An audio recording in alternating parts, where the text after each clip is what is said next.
मैं आपको सवाल कर रहा हूँ, उम्मत का बेटा हूँ, आपको दरमियान से आता हूँ।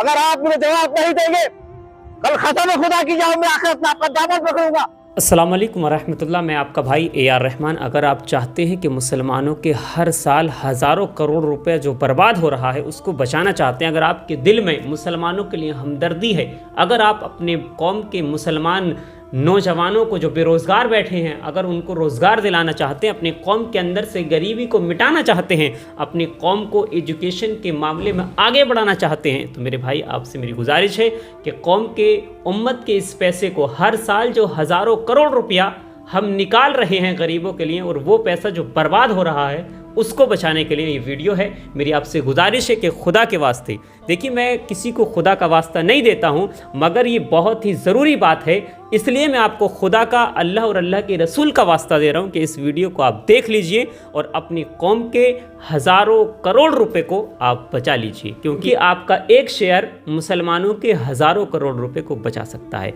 आइए इस वीडियो को देख लेते हैं। जो मुसलमानों से जो एक बहुत बड़े पैमाने पर गलती हुई, उसमें हमारे सियासी बड़े मुसलमान के लीडर भी हजरात हैं 75 साल के दौरान जो जिंदा है या कुछ अल्लाह को प्यारे हो गए। उसमें इस्लामी संगठन के जिम्मेदार भी कहने के शामिल है, जो पुराने जो जिम्मेदार है जो आज शायद जिंदा ना हो, 75 साल का, बहुत से लोग अल्लाह को प्यारे हो गए। सामाजिक कार्यकर्ता हमारे NGO भी शामिल है। तो ये भी कहे सब जिम्मेदार है उसके अंदर। मैं ये जिम्मेदारी से इसलिए कह रहा हूँ क्योंकि सुप्रीम कोर्ट के रिटायर्ड जज सेक्चर कमेटी की रोशनी में जो एक कमेटी बनी थी, सेक्चर कमेटी, ये उसकी रिपोर्ट है।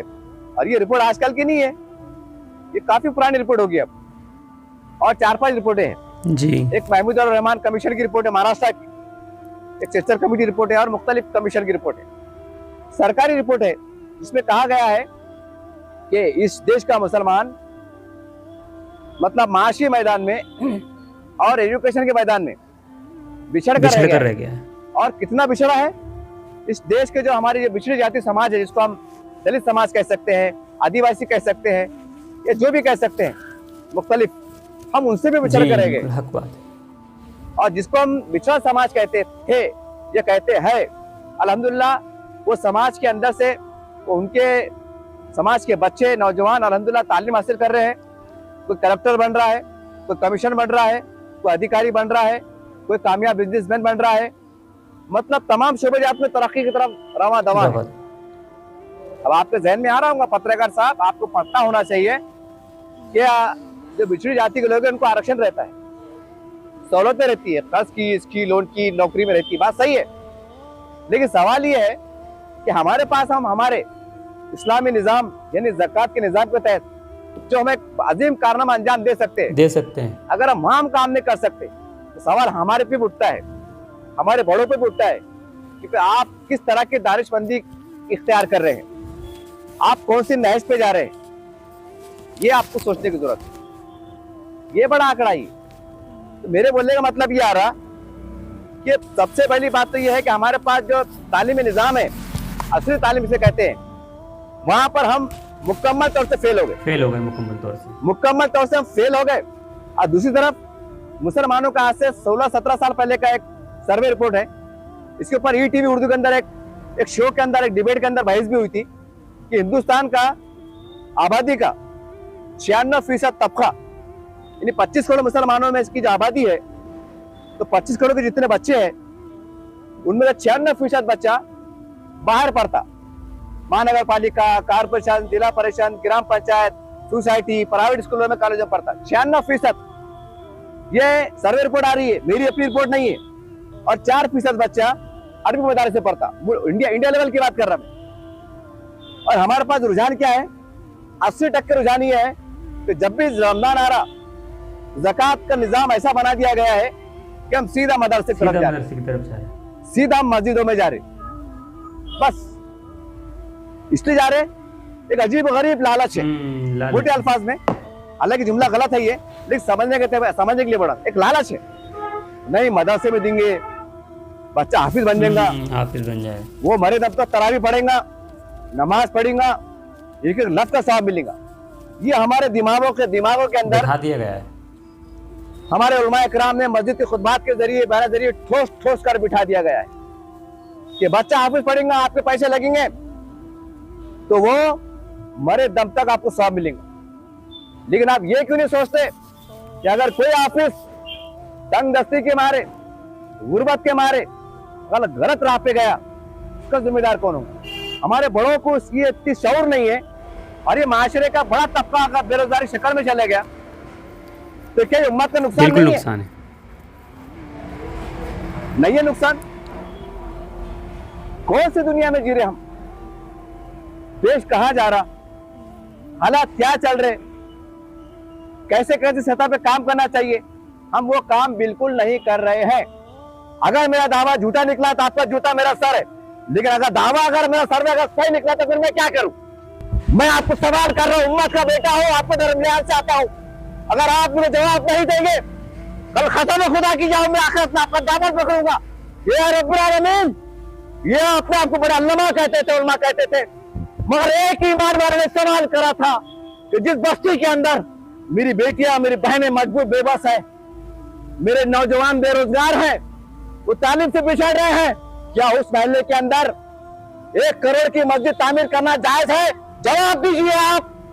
मेरे भाइयों, हर साल हजारों करोड़ रुपया, गौर करने की बात है कि हर साल हजारों करोड़ रुपया गरीबों के लिए मुसलमान सदका और ज़कात के नाम पर निकालते हैं।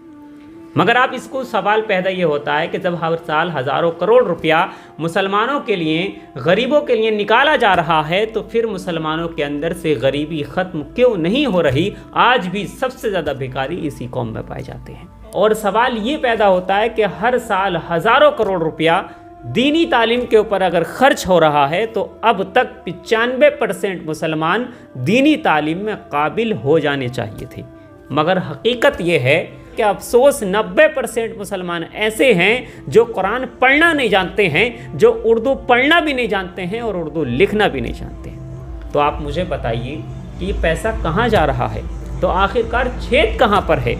ना तो गरीबी ख़त्म हो रही है और ना ही जिहालत ख़त्म हो रही है, और हर साल हम हज़ारों करोड़ रुपया यूं ही बर्बाद कर रहे हैं। गौर तो करें कि आखिरकार अगर वो पैसा तालीम पर खर्च हो रहा है तो अब तक 95% मुसलमान काबिल हो जाना चाहिए था। अगर गरीबों के ऊपर खर्च हो रहा है तो अब तक मुसलमानों के अंदर से गरीबी ख़त्म हो जानी चाहिए थी। ना गरीबी ख़त्म हुई और ना ही जिहालत ख़त्म हुई। अगर हम सोचेंगे नहीं तो हमारे हालात बदलेंगे नहीं, और हम जब तक सोचेंगे नहीं हमारी कौम आगे बढ़ेगी नहीं। इसलिए मेरे प्यारे, सोचने की बहुत सख्त ज़रूरत है। आप सोचिए ज़रूर इस बार किसी को ज़कात देने से पहले, किसी मदरसे में देने से पहले, क्योंकि मेरे भाई मैं सबकी बात नहीं कर रहा हूँ। कुछ चंद लोग ऐसे हैं जो सही जगहों पर पैसा लग रहा है, बाकी में ऐसा मान लीजिए कि 90% जो है हमारा पैसा बर्बाद हो रहा है, सिर्फ 10% जो है वो कामयाब जगह पर लग रहा है। इसलिए मेरे प्यारे इस्लामी भाइयों, मेरी आपसे गुजारिश है, इन भाई का भी ये कहना है कि हम हर साल जो हज़ारों करोड़ रुपया अपना निकाल रहे हैं उसको हम एजुकेशन के ऊपर खर्च करें, जिससे बेरोज़गारी ख़त्म हो, जिससे हमारे मुस्लिम समाज आगे बढ़ सके। मगर मेरे भाई, हम बिल्कुल सोचने के लिए तैयार नहीं हैं। मेरे भाइयों, आज हमें इस पैसे को जमा करके एक ऐसे स्कूल कायम करने चाहिए जो हर साल हमारे, आप यकीन कीजिए 2021 का ये सर्वे रिपोर्ट मैं आपको बता रहा हूँ कि हर साल हमारे लाखों बच्चे स्कूल छोड़ देते हैं सिर्फ पैसे की बुनियाद पर। हर साल मेरे भाइयों, हमें ऐसे स्कूल कायम करने चाहिए। सिर्फ मदारिस से काम नहीं चलेगा। बहुत अच्छा है कि 75 सालों में हमने बहुत मदारिस बनाए, बहुत अच्छी बात है, अल्लाह कबूल फरमाए हमारी मेहनतों को, मगर हमें स्कूल कॉलेज भी बनाने पड़ेंगे। दीनी तालीम के साथ साथ हमें एक ऐसे इंग्लिश मीडियम स्कूल बनाने की बहुत सख्त ज़रूरत है जिसके अंदर बच्चे लाइफ टाइम एक अच्छी तालीम, जो कि अमीरों के बच्चे एक बेहतरीन स्कूलों में जो तालीम हासिल करते हैं, वो तालीम वो गरीब बच्चे उन स्कूलों में हासिल कर सकें। हमें ऐसे स्कूल बनाने की बहुत सख्त ज़रूरत है जहाँ पर हमारी मुस्लिम कौम की बच्चियाँ दीन और दुनिया दोनों तालीम एक ही छत के नीचे आसानी से हासिल कर सकें। हमें ऐसे स्कूल कॉलेज बनाने की बहुत सख्त ज़रूरत है जहाँ पर हमारी मुस्लिम बच्चियों के लिए मुस्लिम ही टीचर हों और वो भी ख़वातीन टीचर हों।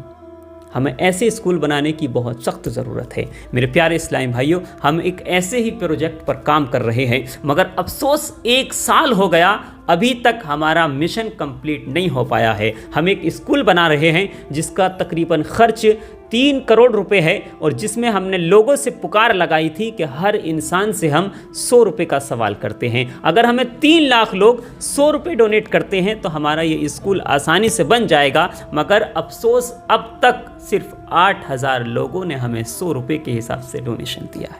क्या मुसलमानों के पास इतना पैसा नहीं है कि अपने वो स्कूल कॉलेज बना सकें? मेरे भाइयों, आज हमारे स्कूल कॉलेज नहीं है जिसका रिजल्ट आप देख रहे हैं। हमारी बच्चियों के हिजाब और नकाब उतरवा दिए जाते हैं। हमारी बच्चियों को कभी हिजाब और नकाब की वजह से जलील किया जाता है, कभी हमारी बच्चियों को स्कूल कॉलेजों से निकाल दिया जाता है। आज स्कूल जैसी पाकीज़ा जगहों पर भी हमारी बच्चियां गंदी नज़रों से महफूज नहीं, और अफसोस आज हमारे कोई स्कूल नहीं। मेरे प्यारे इस्लामी भाइयों, उठो, जागो मेरे भाइयों, जागो और अपने मुस्लिम कौम के लिए कुछ करो। अपना इस बार अपनी जो ज़कात है, जो सदक़ात है, जो भी आप इमदाद करते हैं, इस बार अपनी इमदाद आप एजुकेशन के नाम करें। मेरी आपसे रिक्वेस्ट है कि एजुकेशन के नाम करें। अल्हम्दुलिल्लाह सुम्मा अल्हम्दुलिल्लाह, इस कॉलेज के लिए ज़मीन का इंतज़ाम हो चुका है। सिर्फ इसको बनाने के लिए हमें ये ज़मीनी मेहनत करनी पड़ रही है। मेरे भाइयों, मेरी आपसे गुजारिश है कि ज़्यादा से ज़्यादा इस काम में हमें सपोर्ट करें, और अगर आप हमसे मिलना चाहते हैं तो आप हमारा एड्रेस भी नोट कर सकते हैं। नगर पंचायत मसवासी, तहसील स्वार और जिला रामपुर, उत्तर प्रदेश 244924 हमारा पिन कोड है। और अगर आप हमसे कॉन्टेक्ट नंबर पे बात करना चाहते हैं तो आप हमारा नंबर नोट करें, 9153134313 पर आप हमसे संपर्क कर सकते हैं। आप हमारे पास आ सकते हैं, और अगर आप हमें जो डोनेशन देते हैं उसकी अगर आपको पक्की रसीद चाहिए तब भी आप इसी नंबर पर कॉल करके हमसे पक्की रसीद ले सकते हैं। मेरे भाई, हमें इन सारी बातों को समझने की बहुत सख्त ज़रूरत है, क्योंकि स्कूल कॉलेज नहीं होने की वजह से आज हमारे कौम की बच्चियां मुर्तद हो रही हैं, और इस सब में हम सब जिम्मेदार हैं। और कल मैदान महशर में हमसे ये सवाल होगा कि एक आशिक़े रसूल खड़े होकर आपसे पुकार लगा रहा था कि आओ कौम की बच्चियों को मुर्तद होने से बचाते हैं, आओ कौम की बच्चियों के हिजाब और नकाब की हिफाजत करते हैं। तो आपने क्या किया? तो आप फ़ख्र से कह सकेंगे कि हमने उनकी नेक नीयत पर भरोसा किया और हमने उनकी मुहिम में हिस्सा लिया। इसलिए मेरे भाई, हिस्सा ज़रूर लें, और अगर आप हिस्सा नहीं लेते हैं तो कल मैदान महशर में आपसे सवाल होगा और आप जवाब नहीं दे पाएंगे। इसलिए मेरी गुजारिश है कि इस बारकोड पर कम से कम 100 रुपये डोनेट ज़रूर करें। इस वीडियो को 3 लाख लोगों तक शेयर करें और अपने मुस्लिम कौम के हज़ारों करोड़ रुपए को बचाने में हमारी मदद करें, हेल्प करें हमारी, और इस प्रोजेक्ट में हमारा साथ दें। मुझे अल्लाह की ज़ात से उम्मीद है कि आप अपने एक ईमान वाले भाई पर भरोसा करेंगे